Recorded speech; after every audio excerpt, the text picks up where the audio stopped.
from Cleveland, Ohio originally, but I'm now a New York City resident, and I've been here for about 8 years.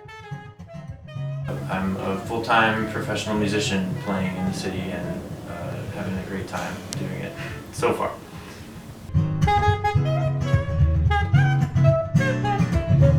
I decided I wanted to become a musician pretty much as soon as I started playing the saxophone. I didn't really know that that could be a career at the time when I was 14 and I started playing, but I just knew that I liked it so much, and I enjoyed playing music so much and got such a thrill from it that I couldn't imagine myself doing anything else than playing. I kind of always knew that I wanted to move to New York. I wasn't totally sure when it was going to happen, but even from my first year of college when I first started hearing jazz and the great sounds and hearing about the jazz masters and legends, they all were from New York, or most of the ones that I'd heard about. So I knew that New York was kind of the mecca of where all the real music, or real jazz music, happens for the most part. When I first moved to the city, I used to play in Central Park. I had pretty good friends from cruise ships who also moved here a couple of years before me, and we would all go to the park together, set up, and it would be just like a full-on jazz band of 4 guys: guitar, drums, bass, and saxophone. And we would burn these CDs on our computers, and then just we'd make album art out of donated books or books we found. We would just cut out a little square, and that would be the album art for the CD. And then we'd play a song, and whenever somebody wasn't soloing, we would run around and sell our CD at the park. And it was a really good source of income. It was a great musical experience, and something that kind of allowed me to exist in New York City. When I play music, I tend to feel a lot of joy when I'm playing. It ends up always being a great release for me. One of the guitar players that I play with, a really talented guy, and actually a roommate that I had for about 5 years, he says that, and I totally agree with this, but he put it best. He says that when he picks up his guitar, everything goes away. And I kind of feel the same way about my saxophone. I never really thought of it to put it in those words, but any kind of problems or anything like that, you can just kind of turn your mind off and express and emote. And that's one of the beautiful things I think about any kind of musical art form, is that you're able to take things that maybe you feel and you can transform them into a sound or a beautiful melody or anything like that.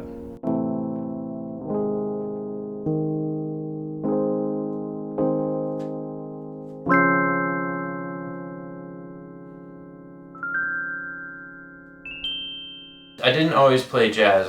I started as a classical musician when I was 14 years old and started playing, and I didn't learn really about improvisation or chords, which is a lot of what jazz entails, until I was around 18 or 19 years old when I got to college. All the cool kids in school and all the saxophone players that I really looked up to, they were all playing jazz, and when I first heard improvisation, I was kind of blown away that was even something that you could do with the saxophone. So that was pretty much when my life changed drastically for the better, I would say. There's a light in the window, there's a sign on the door. Tell me all your secrets, it says. There's a girl there who knows me.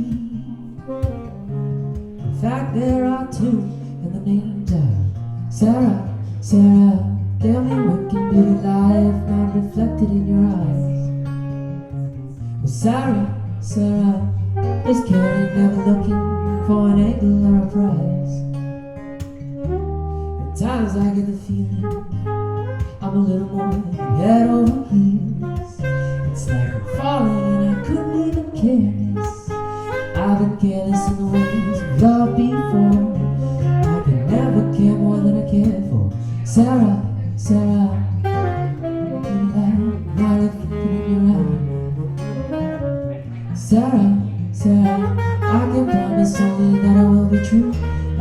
gray sky, because I don't know what I'd do if you gave your heart away to another man.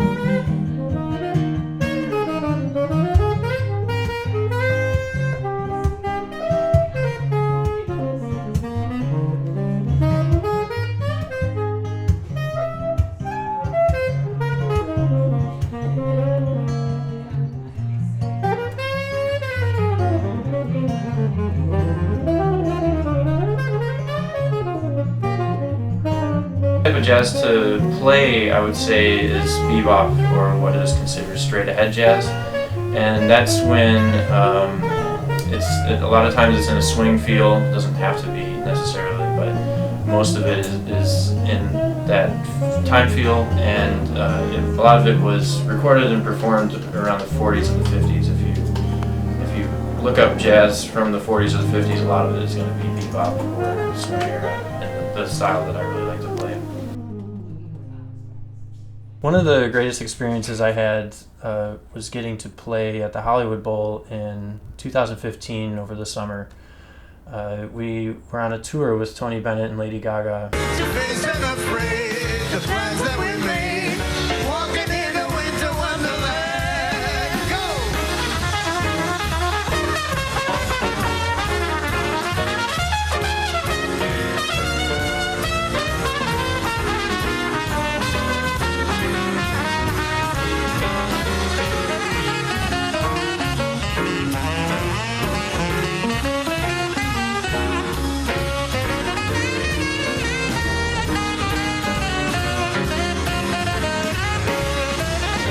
I think moving to New York, my biggest goal was to just become a more accomplished musician and to become well known and to share my joy of music with other people and to inspire them to find some joy in whatever it is they do. It could be music or just pursue a passion the same way that I pursue my passion. So I think New York is kind of a mouthpiece for the rest of the world in order to get whatever it is that you're doing out there. There's a lot of major networks that are here, and a lot of tourists and a lot of people just come from all over the world for the same thing. So you're able to mix in with a lot of people that you just wouldn't meet anywhere else in the world. A big fat ass going on the news. Look, I went from dollar bills and we popping rubber bands. Girl, sing to me while we doing that dance like, hey, flexing on the ground like, hey, hit the left joint, okay. Now we dripping and finessing, getting paid. Don't we look good together? It's promise no matter what's going on. Yeah, we know we turn here forever. Still on the show. Wanna make it with you. What's your home child? Baby, that's what you do. No, my baby don't play.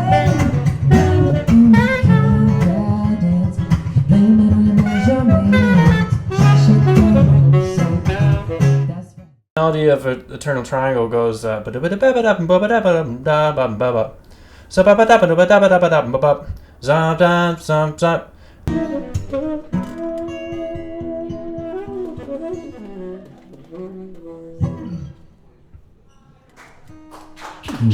Thanks so much.